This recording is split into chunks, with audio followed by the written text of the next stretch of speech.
السلام عليكم ورحمة الله وبركاته.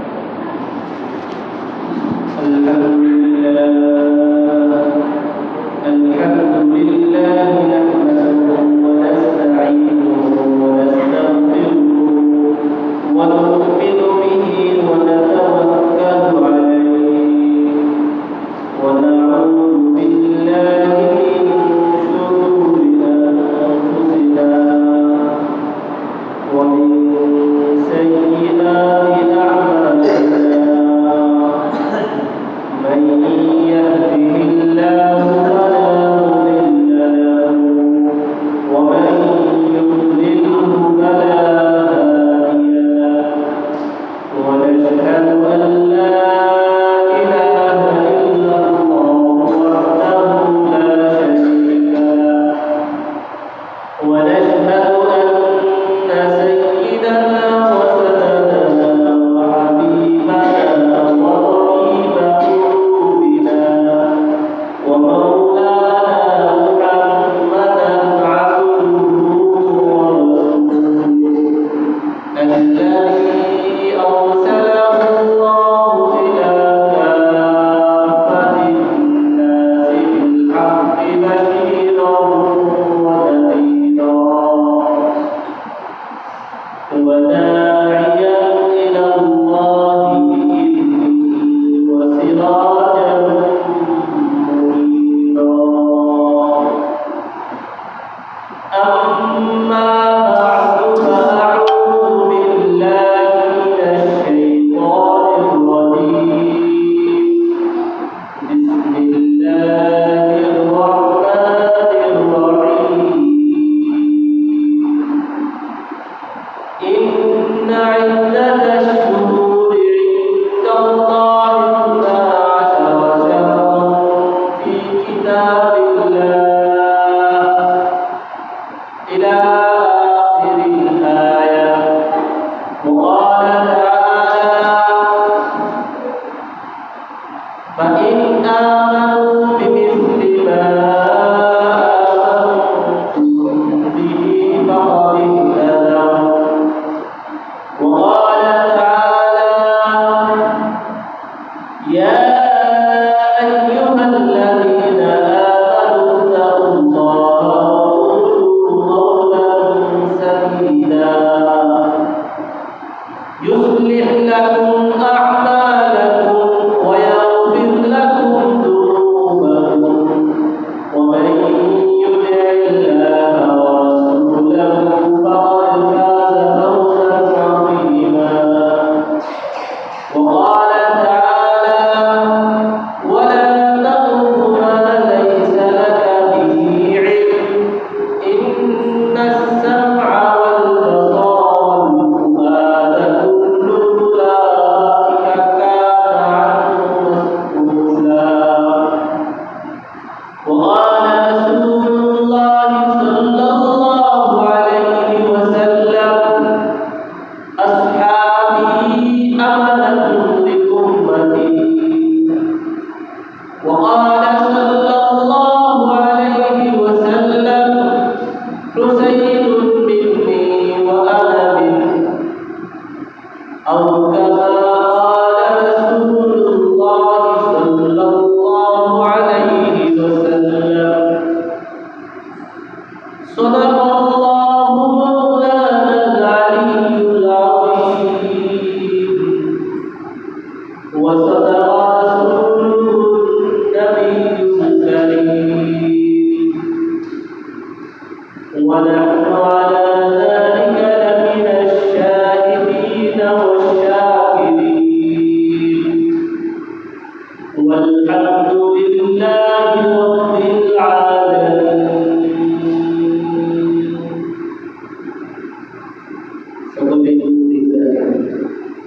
اللهم صل على سيدنا محمد وعلى آل سيدنا محمد كما صليت على سيدنا إبراهيم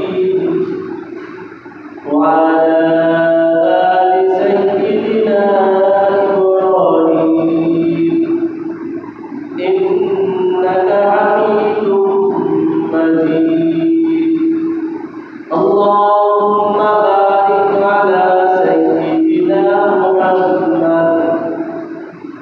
وعلى آل سيدنا محمد كما باركت على سيدنا إبراهيم وعلى آل سيدنا إبراهيم إنك حميد مجيد.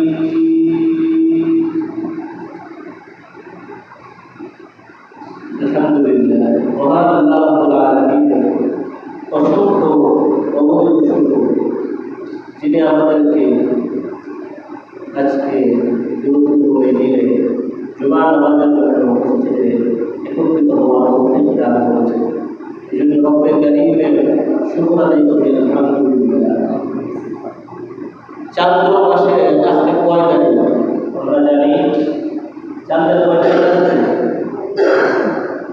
কারো জানা আছে? চাঁদ্র মাসে চাঁদের আছে কয় তারিখ? কারো জানা নাই?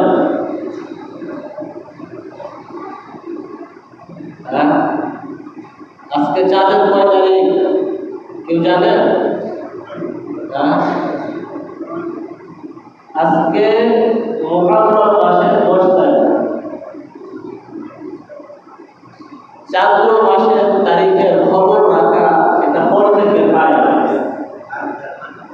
ইংরেজি তারিখ হয়তো অনেকে বলতে পারবে, বাংলা যে তারিখ আছে এটাও অনেকে বলতে পারবে, অথচ ওই তারিখগুলো জানা সুন্নত না মুস্তাহাব না।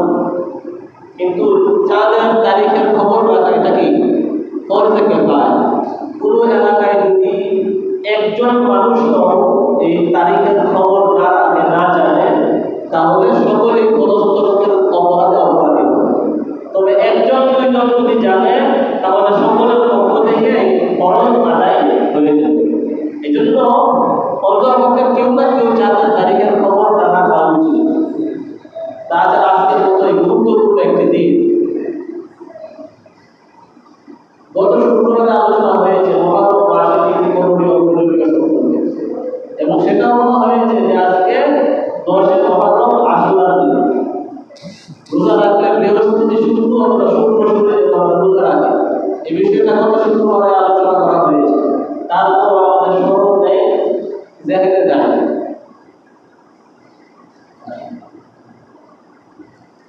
আশুরা কি জিনিস? আশুরা মানে হচ্ছে মুহররমের 10 তারিখ, আরবিতে আশার থেকে আশুরা মানে 10ম দিন, 10তম দিন। ইসলামী ইতিহাসে এই দিনটি খুবই গুরুত্বপূর্ণ একটি দিন। হযরত মুসা আলাইহিস সালামকে আল্লাহ রাব্বুল আলামিন নিজের এলাকা থেকে হিজরত করে চলে যাওয়ার নির্দেশ দিলেন। আমাদের নবী করিম সাল্লাল্লাহু আলাইহি ওয়াসাল্লামের হিজরতের নির্দেশ ছিল রাত্রিবেলা। হযরত মুসা আলাইহিস সালামের প্রতি হিজরতের যে নির্দেশ ছিল সেটাও রাত্রিবেলা। কোরআনে কারিমে এসেছে ফাসরি বিবাদি লাইলান ইন্নাকুম মুত্তাবাউন, আপনি আমার বান্দাদেরকে নিয়ে রাতের বেলা হিজরতের উদ্দেশ্যে যাত্রা শুরু করুন। রাতের বেলা গেলেও তার পিছনে শত্রু বাহিনী অনুসরণ করবে। ঠিকই দেখা গেল মুসা আলাইহিস সালাম তার উম্মতকে নিয়ে চলছেন রাত্রেবেলা নিজের ফেরাউনের এলাকা থেকে। ফেরাউনের বাহিনী পিছু নেওয়া শুরু করেছে। যখন সামনে নীল নদের কাছে গিয়ে পৌঁছলেন, তখন মুসা আলাইহিস সালামের সঙ্গীরা বললেন, ক্বালা আসহাবু মুসা ইন্না লামুদরাকুন, আমরা বুঝি ধরা পড়ে গেলাম, শত্রু বাহিনী তো আমাদেরকে ধরে ফেলছে, সামনে নদী যাবো কোথায়? হযরত মুসা আলাইহিস সালাম বললেন, ক্বালা কাল্লা ইন্না মা'ই রাব্বি সায়াহদিন, না না, কখনোই তারা আমাদেরকে ধরতে পারবে না। আল্লাহ রাব্বুল আলামিন আমাদের সাথে আছেন, তিনি আমাকে পথ দেখাবেন। রাসূল করিম সাল্লাল্লাহু আলাইহি ওয়াসাল্লাম যখন হিজরত করেন, সফরসঙ্গী সিদ্দিক আকবর সাইয়্যিদুনা হযরত আবু বকর সিদ্দিক রাদিয়াল্লাহু আনহু। কাফেররা যখন গায়ে সাউন্ড গুহার একবার দ্বার প্রান্তে চলে আসলো, তখন হযরত আবু বকর সিদ্দিক রাদিয়াল্লাহু আনহু বললেন, ইয়া রাসূলুল্লাহ, এই বুঝি কাফেররা আমাদেরকে ধরে গুহার মুখে যারা চলে এসেছে। তখন রাসূলুল্লাহ সাল্লাল্লাহু আলাইহি ওয়াসাল্লাম বলেছিলেন, লা তাহজান ইন্নাল্লাহ মা'ানা, কোনো চিন্তা করবে না, আল্লাহ তাআলা আমাদের সাথে রয়েছে।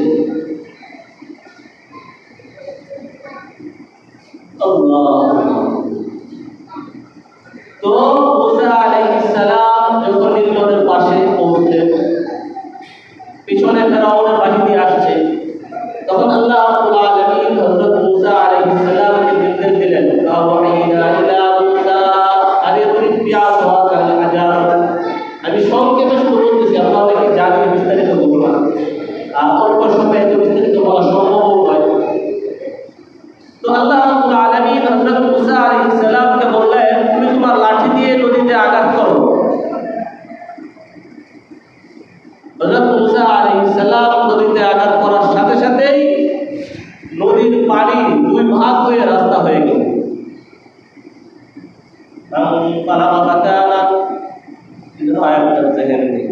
তো হযরত মুসা আলাইহিস সালাম কি বললেন, ওনার অনুমতি নিয়ে নদী পার হয়ে চলে গেলেন। পিছনে পিছনে ফেরাউনের বাহিনীও নদীর যে রাস্তা তৈরি হয়েছে ওই রাস্তাতে উঠে গেল। হযরত মুসা আলাইহিস সালাম যখন তার উম্মতকে নিয়ে নদীর ওই পারে চলে গেলেন, ফিরআউনের বাহিনী তখন নদীর মাঝামাঝিতে আছে। যেই না হযরত মুসা আলাইহিস সালাম নদীর ওই পারে পৌঁছলেন, সাথে সাথে আবার দুই পাশের পানি একত্রে মিলিত হয়ে গেল। ফিরআউনকে আল্লাহ তাআলা পানির নিচে ডুবিয়ে দিলেন। ফিরআউন তখন আল্লাহকে ডাকলেন, তখন বুঝতে পারছে, যখন আজরাইলের সাথে সাক্ষাৎ হলো তখন বুঝতে পেরেছে যে আমি তো একমাত্র দুনিয়ার প্রভু না, আমাদের আরেকজন আছে। তখন আল্লাহ রাব্বুল আলামিন বললেন, আল্লাহ ওখানে আসাইতা মামলু, ওখানে সময় হয়েছে, এতদিন পর্যন্ত তুমি আমার অবাধ্যতা করেছো, এখন আমাকে ডাকছো, এখন এর টাকায় কোনো কাজে আসবে না। আজকের এই আশুরার দিনে হযরত মুসা আলাইহিস সালামকে আল্লাহ রাব্বুল আলামিন এই যে নীল নদ পার করে ফিরআউনের জাতি থেকে মুক্তি দিয়েছিলেন, সেই ঘটনা ঘটেছিল মুহররম মাসের 10 তারিখ, মানে যে আজকের যে তারিখ নেই। ফিরআউনকে যে নিজে পৃথিবীর প্রভু, ক্বালা আনা রাব্বুকুমুল আ'লা, সে বলেছিল আমি তোমাদের সবচেয়ে বড় প্রভু। ফিরআউনকে আল্লাহ তাআলা এত ক্ষমতা দিয়েছিলেন যে নীল নদের পানি পর্যন্ত তার কথা শুনত। পানিকে বলতো, পানি তুমি উপরে উঠো, আবার নিচে নামতে বলে নিচে নাও। আল্লাহ তাআলা তাকে দুনিয়াতেই দিয়ে দিয়েছেন। সে যখন নীল নদের মধ্যে ডুবিয়ে আল্লাহ তাআলা তাকে করলেন দুনিয়া থেকে উঠিয়ে। তো এই 10 মুহররমের শিক্ষা, মুসা আলাইহিস সালামের ঘটনার শিক্ষা, ফিরআউনের ঘটনার শিক্ষা কি? যে আমরা দুনিয়াতে যতই অর্থবিত্তর মালিক হই না কেন, যতই ক্ষমতার অধিকারী হই না কেন, আমাকে আল্লাহ রাব্বুল আলামিনের সামনে অবশ্যই যেতে হবে। আজরাইলের সাথে আমার সাক্ষাৎ অবশ্যই হবে। আজরাইলের সাথে সাক্ষাতের পরে যদি আমি তওবা করি, কালিমা পড়ি, তখন কালিমা পড়া, তখন তওবা করা আমার কোনো উপকারে আসবে না, কোনো কাজে আসবে না। আমাকে যদি তওবা করতেই হয়, আল্লাহ রাসূলের দিকে ফিরতেই হয়, আখিরাতের ব্যাপারে আমাকে সতর্ক হতেই হয়, তাহলে আজরাইলের সাথে সাক্ষাতের আগেই হইতে হবে, সাকরাতুল মাউত আসার আগেই হইতে হবে। সাকরাতুল মাউত চলে আসার পরে আর তওবা কোনো কাজে আসে না। তওবা করতে হবে সাকরাতুল মাউতের আগেই। কিন্তু আমাদেরকে আছে সেই সতর্কতা, সেই সচেতনতা। এই জন্য রাসূল কারীম সাল্লাল্লাহু আলাইহি ওয়াসাল্লাম বলেছেন, তোমরা অনেক পরিমাণে মৃত্যুর স্মরণ করো, কবরস্থানে যাও, কবরস্থানে যেয়ে জিয়ারত করো, দেখো, চিন্তা করো যে তারা গতকালকে তোমাদের সাথে ছিল, সমাজের একজন প্রতাপশালী প্রভাবশালী ব্যক্তি ছিল, আজ সে দিন হাত গর্তের মধ্যে তার বাসা, জমিনের উপরে তার বিশাল বড় অট্টালিকা, টাইলস করা বাসা ছিল, জেনারেটর ছিল, কখনো বিদ্যুৎ যেত না, 24 ঘন্টা বিদ্যুৎ সার্ভিস, এসি, কোনো গরমের কষ্ট নেই, খাবার দাবারের কষ্ট নেই, অর্থবিত্তের কষ্ট নেই। কিন্তু এই সব কিছু কি তাকে কবরে কোনো শান্তি দিতে পারছে? দুনিয়ার এসি, দুনিয়ার টাইলস করা বাড়ি, দুনিয়ার অট্টালিকা, দুনিয়ার অর্থবিত্ত, জমি জমা, কতটুকু আমাদের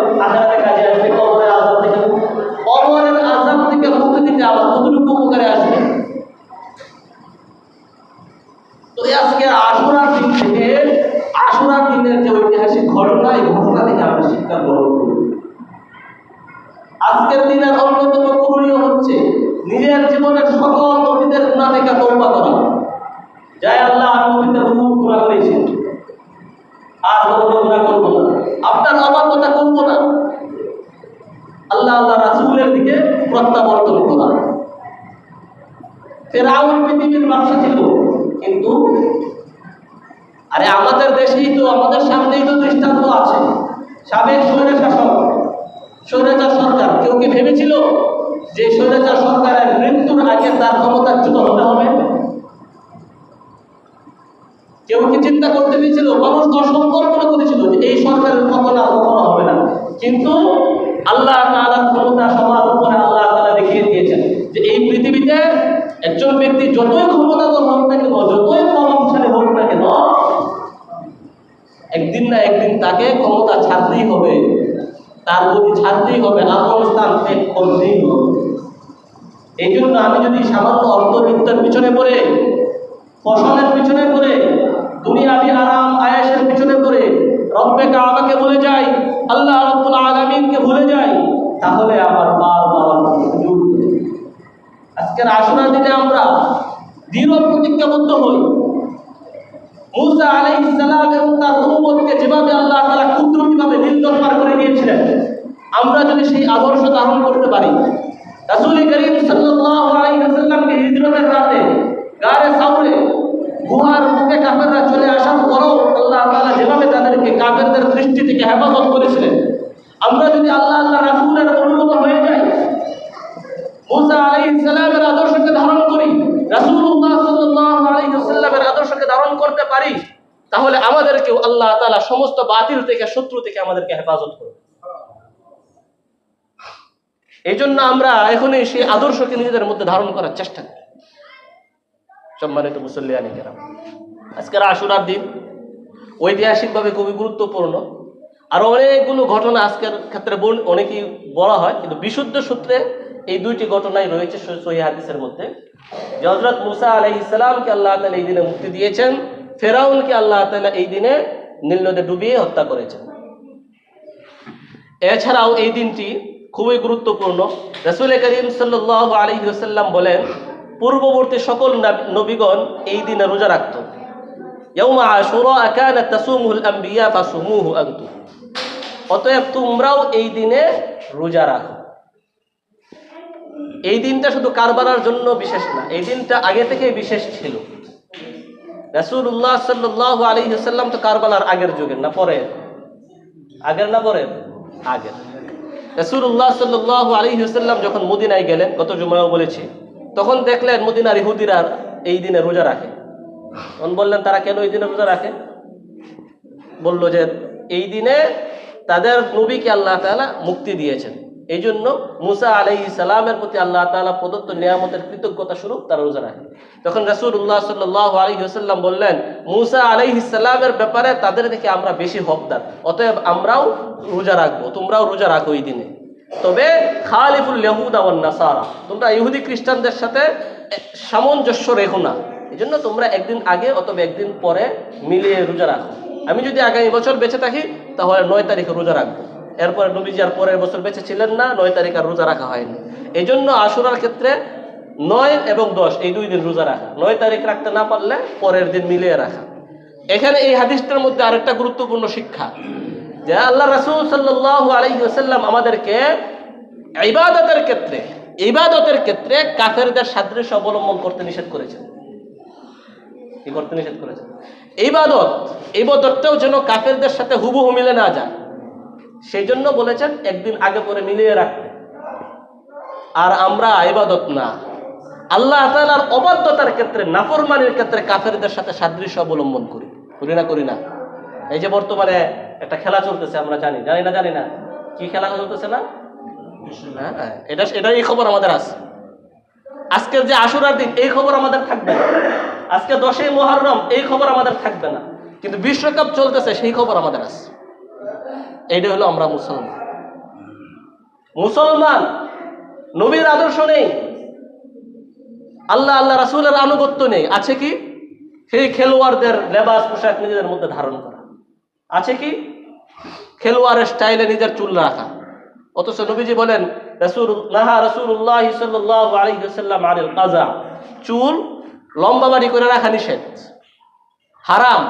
যে চুলের কিছু অংশ লম্বা কিছু অংশ বাড়ি, এটা যেভাবেই রাখেন মানে সম্পূর্ণ সমান থাকবে, অথবা বাবরি তিনটা স্তর সুন্নত, ওই বিষয়ে আলোচনা যাচ্ছে না, অথবা পুরো সম্পূর্ণ চুল সমান থাকবে।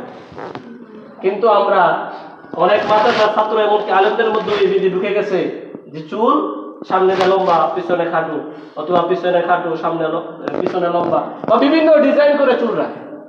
এটা কখনো ইসলামী আদর্শ না, নবীজির আদর্শ না। এটা ইসলামের নবীজির নির্দেশের বিপরীত আদর্শ।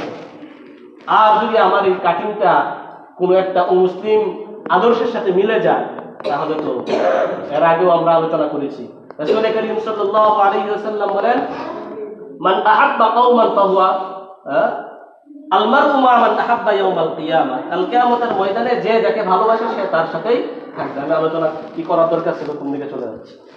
তো আজকের মুহররমের দিনে ঐতিহাসিকভাবে একটি ঘটনা ঘটেছে, আমরা জানি রাসূলুল্লাহ সাল্লাল্লাহু আলাইহি ওয়াসাল্লামের আদরের নাতি, প্রিয় দৌহিত্র হযরত হুসাইন রাদিয়াল্লাহু আনহু এর শাহাদাতের ঘটনা, খুবই মর্মান্তিক ঘটনা। সংক্ষেপে আমি ইতিহাসটা বলতেছি 5 মিনিটে। হযরত 56 হিজরিতে হযরত আমিরে মুআবিয়া রাদিয়াল্লাহু তাআলা আনহু, অনেকেই যেহেতু মুআবিয়া রাদিয়াল্লাহু আনহুর ছেলে ইয়াজিদ এর জামানার ঘটনা, এই জন্য ছেলে অন্যায় করেছে এটা পিতার সাথেও মিলিয়ে ফেলে। হযরত মুআবিয়া রাদিয়াল্লাহু আনহু একজন ওহী লেখক, কাতেবে ওহী ছিল। নবীজির উপর যে ওহী নাযিল হতো কুরআনে কারীমের 8 জন সাহাবী ওহী লিখতেন, বিশেষ সম্মানপ্রাপ্ত মর্যাদাবান সাহাবী। এর মধ্যে একজন ছিলেন হযরত মুআবিয়া রাদিয়াল্লাহু আনহু। রাসূলুল্লাহ সাল্লাল্লাহু আলাইহি ওয়াসাল্লাম বলেন, আল্লাহ আল্লাহ ফি আসহাবি লা তাত্তাখিদুহুম গরাদাম মিন বা'দ। ওহে আমার সাহাবীদের ব্যাপারে তোমরা আল্লাহকে ভয় করো, আমার ইন্তেকালের পরে আমার সাহাবীদের ইজ্জত নিয়ে তোমরা কি করো না, সম্ভ্রম হানি করিও না। খুব সতর্ক বার্তা নবীজি দিয়ে গিয়েছে। এই জন্য কোন সাহাবীর ব্যাপারে কোন ধরনের বেয়াদবিমূলক কথাবার্তা বললে তার ঈমানই তাড়াতাড়ির মধ্যে পড়ে যাবে। ছেলে অন্যায় করেছে, ছেলের অন্যায়, ছেলে অপরাধী, কিন্তু হযরত মুআবিয়া রাদিয়াল্লাহু আনহুকে অবশ্যই সর্বোচ্চ মর্যাদার আসনে রাখতে হবে। যেহেতু সময় কম, আমি আলোচনা লম্বা করছি না। তো হযরত মুআবিয়া রাদিয়াল্লাহু আনহু ইন্তেকালের সময় তার পুত্র ইয়াজিদকে পরবর্তী সিংহাসনের জন্য দায়িত্বপ্রাপ্ত নিযুক্ত করে দেন। তো মুআবিয়া রাদিয়াল্লাহু আনহু এই সিদ্ধান্তটাকে অনেক সাহাবী মানেন না। হযরত হুসাইন রাদিয়াল্লাহু আনহু, আব্দুল্লাহ ইবনে জুবাইর রাদিয়াল্লাহু আনহু সহ অনেক বড় বড় সাহাবী এই সিদ্ধান্তের সাথে একমত হলেন না। কেন একমত হলেন না? যে পূর্ববর্তী যারা ছিলেন সবাই তো পরামর্শের মাধ্যমে একজনকে নির্ধারণ করে গিয়েছে, তো আপনি ইয়াজিদকে কেন, ছেলেকে কেন নির্ধারণ করবেন? হোক ছেলে যোগ্য, কিন্তু আপনি পরামর্শের মাধ্যমে নিযুক্ত করেন, ইত্যাদি বিভিন্ন কারণে ওনারা এই সিদ্ধান্তের সাথে একমত হন নাই। তো হযরত মুআবিয়া রাদিয়াল্লাহু আনহুর ইন্তেকালের পর যখন ইয়াজিদ শাসনভার গ্রহণ করলো, তখন ওই সমস্ত সাহাবী ইয়াজিদের হাতে খেলাফতের যে বায়াত সেটা গ্রহণ করেন নাই, শাসক হিসেবে স্বীকৃতি দেন নাই। তো না দেওয়ার পরে ওই মদিনার যে শাসক ছিল ওয়ালিদ ইবনে মুসলিম তাদেরকে খুব বাধ্য করছিল যেন বায়াত গ্রহণ করে। ওনারা তখন মদিনা ছেড়ে মক্কায় চলে গেলেন। মক্কা এটা নিরাপদ স্থান, এখানে কোনো ধরনের হত্যা, হানাহানি, রাহাজানি নিষেধ, এমনকি পশু পাখি পর্যন্ত হত্যা করা নিষেধ। তো তারা এটাকে নিরাপদ মনে করে মক্কায় চলে গেল। তখন কুফা থেকে বারবার মানুষ পত্র দিচ্ছিল যে আপনারা কুফায় চলে আসেন, কুফায় এসে আমাদের নেতৃত্ব গ্রহণ করেন, এই ধরনের। তো হযরত হুসাইন রাদিয়াল্লাহু আনহুকে অনেকে সতর্ক করছিল যে না, কুফায় যাবেন না, কুফায় তো কুফাবাসী আপনার পিতাকে হত্যা করেছে, আপনার ভাইয়ের উপর অপবাদ দিয়েছে, এখন আপনি ওখানে যাবেন। সর্বশেষ হযরত মুসলিম ইবনে আকিল রাহমাতুল্লাহি আলাইহি 11 জিলকদ 60 হিজরিতে উনি চিঠি লিখলেন যে কুফার অবস্থা স্বাভাবিক, আপনি কুফায় আসতে পারেন, কোনো অসুবিধা নেই। তো হযরত এই পত্র পৌঁছতে হযরত হুসাইন রাদিয়াল্লাহু আনহুর হাতে একটা লম্বা সময় চলে গেল, প্রায় 20-25 দিন বা 1 মাসের মতো সময় অতিবাহিত হয়ে গেছে। এর ভিতর দিয়ে কুফার অবস্থা অনেক পরিবর্তন হয়ে গেছে। হযরত মুসলিম ইবনে আকিলকে বরখাস্ত করে ইয়াজিদ ইবনে নোমান ছিল এখানকার গভর্নর, ইয়াজিদ ইবনে নোমানকে সরিয়ে উবাইদুল্লাহ ইবনে জিয়াদকে গভর্নর করা হয়েছে। মুসলিম ইবনে আকিলকে হত্যা করে ফেলছে। এবং হুসাইন রাদিয়াল্লাহু আনহু যে আসছেন, হুসাইন রাদিয়াল্লাহু আনহু যেন কুফার প্রকৃত হালত না জানে, এই জন্য সর্বাত্মক ব্যবস্থা গ্রহণ করেছে উবাইদুল্লাহ ইবনে জিয়াদ। ঘটনা অনেক লম্বা, আমি শুধু সংক্ষেপে বলছি। 60 হিজরির জিলহজ মাসের শেষ দিকে হযরত হুসাইন রাদিয়াল্লাহু আনহু কুফার উদ্দেশ্যে রওনা করেন। 61 হিজরির 2 মুহররম কারবালার প্রান্তরে পৌঁছে। কারবালার প্রান্তরে পৌঁছার পরে ওনার কাছে সংবাদ আসে মুসলিম ইবনে আকিলকে হত্যা করা হয়েছে, কুফার অবস্থা পরিবর্তন হয়ে গিয়েছে। তখন তিনি এখান থেকে চলে যেতে চান এবং তার সঙ্গে সাথীরাও অনেকেই চলে গেছে, যে এখন আর কুফার দিকে যাওয়ার মতো পরিবেশ নাই। কিন্তু তারপরও মুসলিম ইবনে আকিলের পরিবার যারা ছিল তারা বলল যে আমাদের মুসলিম ইবনে আকিলকে হত্যা করা হয়েছে, আমরা প্রতিশোধ না নিয়ে যাব না। এরপর উবাইদুল্লাহ ইবনে জিয়াদ ওমর ইবনে সাদের নেতৃত্বে একটি সেনাবাহিনী পাঠায় হুসাইন রাদিয়াল্লাহু আনহুর কাছে। তখন হুসাইন রাদিয়াল্লাহু আনহু দেখলেন যে সেনাবাহিনী এসে মোটামুটি একটা মুখোমুখি অবস্থা। তখন তিনি 3টি প্রস্তাব দিলেন, আমাকে মক্কায় ফিরে যেতে দাও, অথবা আমাকে সীমান্তে পাঠিয়ে দাও, আমি সীমান্তে যুদ্ধ করে কাটিয়ে দিই, আর না হলে বর্তমান তোমাদের যে খলিফা ইয়াজিদের সাথে আমার সাক্ষাতের সুযোগ দাও, আমি ইয়াজিদের সাথে সাক্ষাৎ করে সরাসরি কথা বলবো। ওমর ইবনে সাদ সে রাজিও হয়ে গেছিল, কিন্তু উবাইদুল্লাহ ইবনে জিয়াদের কাছে যখন পত্র পাঠালো, উবাইদুল্লাহ ইবনে জিয়াদ বলল যে না, এই 3 শর্তের কোনো শর্তই মানব না। ওখানে থাই সে সরাসরি ইয়াজিদের আনুগত্য করে আত্মসমর্পণ করতে হবে। আত্মসমর্পণ না করলে তাকে ধরে নিয়ে আসো, তাকে হত্যা করে নিয়ে আসো। যাই হোক, সর্বশেষ উবাইদুল্লাহ ইবনে জিয়াদের নেতৃত্বে এবং তার নির্দেশে যুদ্ধ শুরু হয়। শেষ পর্যন্ত যখন দেখলেন হযরত হুসাইন রাদিয়াল্লাহু আনহু যে অবস্থা, এখন আত্মসমর্পণ করলে তো তারা হত্যাই করবে, যেহেতু উবাইদুল্লাহ ইবনে জিয়াদের মনোবাসনা বোঝাই যাচ্ছে, তখন তিনি আত্মসমর্পণ না করে অস্ত্র হাতে তুলে নিলেন। অনেকেই শিয়ারা বলতে চায় তিনি মুসলিম শাসকের বিরুদ্ধে বিদ্রোহ করেছেন। তিনি কখনোই তার এই 3 প্রস্তাব দ্বারা কখনোই মুসলিম শাসকের বিরুদ্ধে বিদ্রোহের কথা বোঝা যায় না। তিনি প্রস্তাব দিয়েছেন মক্কায় আমাকে ফিরে পাঠিয়ে দাও, আমি মক্কায় যা ইবাদত বন্দী করে কাটাই, অথবা সীমান্তে পাঠিয়ে দাও, যুদ্ধ জিহাদ করে জীবন কাটিয়ে দিই, আর না হলে শাসকের সাথে সরাসরি সাক্ষাতের সুযোগ দাও। কিন্তু এই 3 প্রস্তাবের কোনোটাই গ্রহণ করা হয়নি। আল্লাহ, হযরত হুসাইন রাদিয়াল্লাহু আনহুর পুরো পরিবারকে, একবারে শিশু বাচ্চা থেকে শুরু করে সবাইকে হত্যা করা হয়েছে। 3 দিন পর্যন্ত পানি পর্যন্ত খেতে দেওয়া হয়নি। নির্মম ভাবে হযরত হুসাইন রাদিয়াল্লাহু আনহুকে শহীদ করা হয়েছে। যেই হুসাইনের ব্যাপারে রাসূল বলেছেন হুসাইনুন মিন্নি ওয়া আনা মিনহু, হুসাইন আমার, আমি তার, হুসাইন আর আমি এক সত্তা। যে হুসাইন মসজিদে আসলে নবীজি খুতবা দিচ্ছিলেন দাঁড়িয়ে, নবীজির মিম্বর থেকে নেমে গিয়ে তাকে কুলে তুলে উঠে আসে।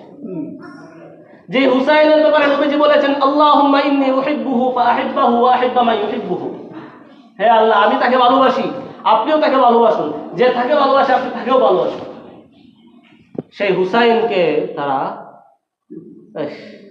জীবন্ত রাখলো না, এমনকি কোনো সুযোগ পর্যন্ত দিল না। নির্মমভাবে শহীদ করে মাথাটা কেটে নিয়ে গেছে উবাইদুল্লাহ ইবনে জিয়াদের দরবারে। এই কর্তৃত মাথা দেখেও তার পাষাণ হৃদয় নরম হয় না। সে তোলার আগা দিয়ে মাথার চুল নাড়ায়া দেখে মাথার মধ্যে সম্ভবত খেজাব বা মেহেদি লাগানো ছিল, বৎসরা তিরস্কার করছে। সম্মানিত মুসল্লিয়ান, তো আজকের এই দিনে রাসূলুল্লাহ সাল্লাল্লাহু আলাইহি ওয়াসাল্লামের প্রিয় নাতিকে শহীদ করা হয়েছে। নবীজির প্রতি ভালোবাসার কারণে নবীজির নাতির প্রতি অবশ্যই ভালোবাসা থাকতে হবে। নবীজির নাতিকে হত্যা করা হয়েছে, এই জন্য অবশ্যই আমার দিল ভারাক্রান্ত হতে হবে, দুঃখ বোধ হওয়া উচিত। কিন্তু এই দুঃখ এবং সুখ প্রকাশ এমনভাবে করা যাবে না যেটা ইসলাম সমর্থন করে না। আমরা দুঃখিত হব, নবীজির জন্য দুরূদ পড়ব, নবীজির নাতির জন্য, প্রিয় সাহাবীর জন্য আমরা ইসালে সওয়াব করব, কিছু দোয়া দুরূদ পড়ব। রাসূল করিম সাল্লাল্লাহু আলাইহি ওয়াসাল্লাম বলেন আসহাবি আমানাতুন লিউম্মতি, আমার সাহাবীগণ আমার উম্মতের জন্য আদর্শ। তো হুসাইন রাদিয়াল্লাহু আনহু নিজে যতক্ষণ মনে করেছেন যে এই সামনে মুখোমুখি যারা আছে তারা আদর্শের উপর নেই, তিনি নিজেকে বিলিয়ে দেন না। তার সাথে মাত্র অল্প কিছু মানুষ ছিল, ৪৫ জন অশ্বারোহী এবং ১০০ জন পদাতিক মানুষ, প্রায় ১৫০-র মতো মানুষ নিয়ে বিশাল সেনাবাহিনীর বিরুদ্ধে। কিন্তু তারপরও তিনি নিজেকে যখন মনে করেছেন যে তারা অন্যায়ভাবে তার উপর হামলা করছে, তিনি আত্মসমর্পণ করলেও তারা তাকে হত্যা করবে, তার পরিবারের গায়ের লোকদের হামলা করবে। এমনকি তিনি ইন্তেকালের আগেও বুঝতে পেরেছিলেন যে তারা তো হত্যা করে ক্ষান্ত হবে না, তাকে বিবস্ত্র পর্যন্ত করে ফেলবে। এই জন্য তিনি বলেছেন, একটা কম দামি কাপড় দাও আমাকে, যেটা একবারে সস্তা এবং নোংরা হওয়ার কারণে তারা খুলে নিয়ে যাবে না।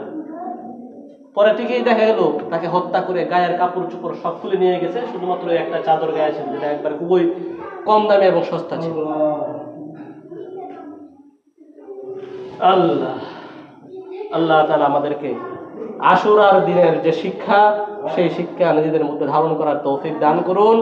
নবীজির একজন সাচ্চা অনুসারী যেন আমরা হতে পারি, এবং আজকের দিনকে উপলক্ষ করে যেন আমরা নিজেদেরকে অতীত জীবনের সমস্ত অপরাধ থেকে তওবা করে নিজেদেরকে আল্লাহ এবং আল্লাহ রাসূলের প্রকৃত অনুসারী সাহাবায়ে কেরামের আদর্শবান যেন হতে পারি, সেই তৌফিক আল্লাহ তাআলা আমাদেরকে দান করুন। আমিন। ওয়া আখিরু দাওয়ানা আলহামদুলিল্লাহি রাব্বিল আলামিন।